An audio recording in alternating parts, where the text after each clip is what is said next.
Ok, vamos a desempacar esto hoy. Imagina por un segundo estar sentada en el directorio de una gran corporación.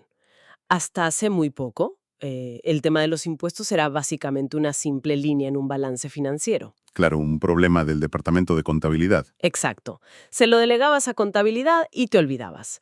Pero ¿qué pasaría si de repente te dijeran que, como directora o director, enfrentas responsabilidad personal? O sea, que podrías responder con tu propio patrimonio, simplemente porque la estrategia fiscal de tu empresa fue un poco, digamos, demasiado creativa. Y es que esa es precisamente la nueva realidad en Chile. Es un cambio absoluto de las reglas del juego, ¿no? Totalmente. Y lo que estamos viendo no es solo una modificación de tasas, es un rediseño completo de la psicología corporativa. Pasamos del modelo clásico de castigo a uno de regulación responsable. Y cumplimiento cooperativo, que es de lo que vamos a hablar a fondo hoy. El objetivo de este análisis es desentrañar este cambio tectónico en la relación entre el Estado chileno y las empresas, todo esto impulsado por la Ley 21713, publicada ahora en octubre de 2024. Una ley que está dando mucho de qué hablar. Muchísimo. Y para quienes nos escuchan, tenemos fuentes fascinantes sobre la mesa. Vamos a examinar los textos legales, el Plan de Gestión de Cumplimiento Tributario 2026 del Servicio de Impuestos Internos, el SII, también el reporte de contribución tributaria total de Enel Chile y un artículo académico súper crítico de los abogados Peña y Albert. Sí, ese artículo pone el dedo en la llaga sobre varias resoluciones. Exactamente. Así que nuestra misión hoy es explorar cómo la famosa sostenibilidad tributaria está transformando el pago de impuestos de una obligación a un activo de reputación. Y por supuesto, descubrir las trampas legales ocultas en este nuevo modelo. Porque las hay. A ver, para entender por qué las empresas necesitan medir su contribución total ahora, primero hay que comprender cómo el SI cambió su forma de vigilarlas. Ya no es el juego del gato y el ratón de antes. No, o sea, pasamos de la fiscalización posterior, de ir a buscar el error una vez cometido, a la prevención. Y el Plan de Gestión de Cumplimiento Tributario 2026, el PGCT, plantea una arquitectura de 3 niveles. Sí, revisé esos 3 niveles y son bien particulares. Fíjate que el primer nivel es el de facilitación. Es para la gran masa de contribuyentes. El SI asume que si te equivocas fue un error sin querer y te ayuda. Claro, un enfoque más amable. Pero luego tienes el extremo opuesto, el nivel coercitivo. Alta intensidad para evasores, uso de la norma general antielusiva, la famosa NGA. Y ahí es donde entra el nivel del medio, ¿verdad? El cooperativo. Exactamente. Ahí es donde ocurre la verdadera revolución. Para acceder a este nivel cooperativo, a certificaciones y acuerdos de cooperación con grupos empresariales, los AGE, el SI te exige transparencia total. Y el instrumento estrella aquí es la Declaración Jurada 1913. La famosa DJ 1913. Y aquí es donde la cosa se pone densa, porque ya no pide solo números. Para nada. O sea, ahora exige información cualitativa. Las grandes empresas tienen que reportar si tienen una matriz de riesgos tributarios, si hay canales de denuncia anónimos y cómo gestionan la incertidumbre. Mencionan mucho la norma CINIF 23. Sí, la CINIF 23 es clave. Básicamente te obliga a provisionar dinero si tomaste una decisión fiscal dudosa que el CI podría rechazar. Es decir, tienes que confesar tus propios riesgos.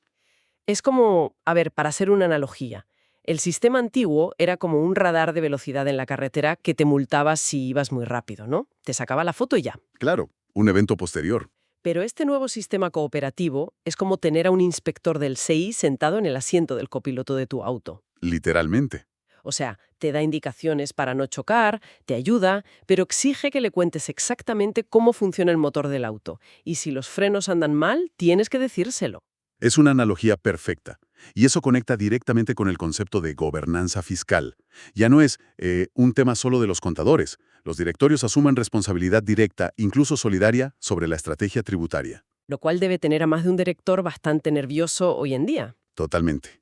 Porque el cumplimiento deja de ser un evento anual, como la operación renta, para convertirse en un proceso diario. Ya, pero si el SI ahora exige esta transparencia total a través de la DJ 1913, ¿cómo demuestran las empresas frente al público que son buenos ciudadanos? Bueno, ahí es donde entra el famoso modelo de contribución tributaria total, o TTC. El modelo TTC, que viene de metodologías internacionales y reportes ESG, ¿cierto? Exacto. Es una metodología validado por años y hace una diferencia crucial que tenemos que entender. Separa los impuestos soportados de los impuestos recaudados. A ver, expliquemos esa diferencia porque es el corazón de esto. Los impuestos soportados son los que afectan directamente los resultados de la empresa. Digamos, salen de su bolsillo, como el impuesto de primera categoría. Es solo un intermediario. El mejor ejemplo es el IVA o las retenciones a los sueldos de los empleados. La empresa no asume el costo, solo lo recolecta y se lo pasa al Estado. Y la fórmula del ratio TTC usa estos datos, ¿verdad? Dividen los impuestos soportados por la utilidad antes de impuestos soportados. Así es. Y si miramos el caso concreto de Enel Chile, Ah, sí, el caso Enel es fascinante. Fueron el primer grupo en firmar un acuerdo de cooperación con el SI en febrero de 2026. exactamente. Y sus cifras son enormes. Según su reporte, por cada 100 pesos de ingresos en 2023, contribuyeron con 9,99 pesos en impuestos. Casi 10 pesos de cada 100. Sí. Y de esos, 7,26 fueron soportados y 2,73 fueron recaudados, Y su ratio TTC subió a un 34%. que es un aumento gigantesco del 147% respecto a 2022. Sí, derivado de ventas de activos y cosas así. Pero, a ver, aquí es donde se pone realmente interesante, y tengo que hacer un poco de abogada del diablo. Adelante. Al sumar los impuestos recaudados en estos reportes, ¿no están las empresas inflando un poco su impacto social? O sea, al fin y al cabo, el IVA lo paga el consumidor final. La empresa solo está haciendo de cajero del Estado. Es una crítica súper común. Es que parece magia contable para verse mejor en el reporte ESG. Entiendo perfecto tu punto. Y sí, es dinero de terceros. Pero si conectamos esto con el panorama general, el porqué macroeconómico tiene mucho sentido. A ver. Piensa en el costo que tendría para el Estado recaudar ese IVA peso por peso de cada ciudadano. Las empresas actúan como centros masivos de recaudación sin costo para el Estado. Bueno, eso es cierto. La infraestructura corporativa hace el trabajo sucio. Exacto. En Chile, el valor distribuido a la sociedad vía impuestos por las grandes empresas equivale a un 25% del valor generado. ¡Wow! Es un montón. Es casi lo mismo que pagan en sueldos. O sea, el modelo TTC es una métrica de flujo de caja. Mide la liquidez real que la empresa le inyecta al Estado, no solo el devengo contable. Vale, te compro el argumento macroeconómico. Pero pasemos a la otra cara de la moneda. ¿Las grietas del sistema? Sí, porque todo este modelo de transparencia, la Digi 1913, los acuerdos de cooperación, suena excelente en teoría. En la teoría, claro. Pero ¿qué pasa cuando esa hermosa teoría choca de frente con el derecho penal y el derecho administrativo sancionador? Ahí es donde el análisis crítico de Peña y Albers entra en juego. Ujú. Ellos analizaron las resoluciones 70, 71 y 72 y encontraron problemas serios. Empecemos por la falta de estandarización. Ese es un tema crítico. La resolución 71 exige que las empresas certifiquen sus modelos de prevención con medidas que sean relevantes, verificables y trazables. Suena bien en el papel. Sí, pero para eso tienes que contratar a una entidad certificadora independiente, una SI. El problema es que el CI no define estándares técnicos objetivos de qué es relevante. O sea, queda todo a la subjetividad del auditor de turno. Totalmente.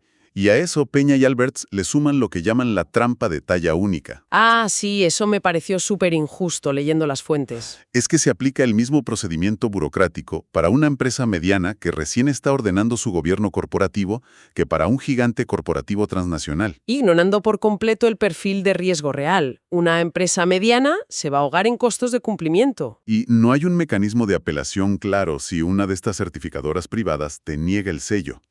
Pero espérate, porque el riesgo más grande que mencionan no es ni siquiera el costo, es el tema de la autoincriminación. El gran elefante en la habitación. Sí, porque al entregar información completa sobre tus brechas internas y tus riesgos en la DJ 1913 o en un acuerdo de cooperación, te estás exponiendo. Le estás dando al SI un mapa del tesoro de tus propias vulnerabilidades. Y la norma dice explícitamente que esta información no se usará como antecedente directo para multas o juicios. Y aquí me detengo, porque, a ver, antecedente directo es una frase muy, muy tramposa. Semánticamente es peligrosa. Es que piénsalo. Si yo te confieso un error en mis finanzas, de buena fe, para ser transparente y cooperar, y tú usas esa confesión no para multarme directamente en ese momento, sino como pista para ir a buscar en mis cuentas bancarias. Claro, como un antecedente indirecto. Exacto. Y buscas hasta encontrar la evidencia por otro lado. El sistema está castigando la honestidad. ¿Qué empresa en su sano juicio va a querer cooperar así? Tienes toda la razón en cuestionarlo. Y esto plantea una pregunta crucial en el derecho. Peña y Albersach explican que esto tensiona directamente el principio constitucional de nemo tenetur se ipsum accusare. Que significa que nadie está obligado a declarar contra sí mismo, ¿no? Exactamente. Es una garantía básica. La vaguedad de esa cláusula de antecedente directo podría generar lo que los autores llaman una coerción blanda. O sea, te empujan a participar por presión social o de mercado. ¿Sí? Si la certificación de sostenibilidad tributaria se vuelve un estándar para conseguir créditos bancarios o atraer inversores, las empresas se sienten forzadas a entrar al sistema, pero al hacerlo, se exponen penalmente sin garantías sólidas. Y el miedo a esa exposición podría disuadir a muchos de participar, frustrando todo el objetivo de la Ley 21713. Es un riesgo regulatorio inmenso. Si no se arregla esa protección legal, el modelo colaborativo podría nacer muerto. Bueno, para ir recapitulando todo esto de manera ágil, la Ley 21713 claramente ha transformado el ecosistema fiscal en Chile. Herramientas como la DJ 1913 y el modelo TTC están obligando a las empresas a ver los impuestos no como un simple gasto que esconder, sino como parte de su gobernanza y su reputación. Y una métrica de impacto social. Sí, sin embargo, como bien señalan las críticas a las resoluciones del SIN, esta falta de protección sólida contra la autoincriminación hace que esta llamada transparencia sea un salto de fe bastante arriesgado para cualquier corporación. Muy arriesgado. Pero fíjate, esto me deja pensando en algo más a largo plazo, algo que quienes nos escuchan podrían reflexionar. Cuéntame. Si asumimos que estas grietas legales se solucionan y la certificación de sostenibilidad tributaria se convierte verdaderamente en un sello de prestigio público, digamos al nivel de las certificaciones de carbono neutralidad o de comercio justo. Ya, un sello de buen ciudadano corporativo. Exacto. Llegará el día en que los consumidores y los inversores castiguen en el mercado a las marcas que paguen menos impuestos de forma agresiva. ¡Wow! Eso sería un cambio cultural gigantesco. Definitivamente es algo para quedarse pensando. Bueno, con esa reflexión llegamos al final de este análisis a fondo. Ha sido una charla súper interesante. Totalmente. Gracias a todos por acompañarnos hoy. Y como siempre, la invitación es a seguir cuestionando la información que nos rodea y a leer siempre la letra chica. Hasta la próxima.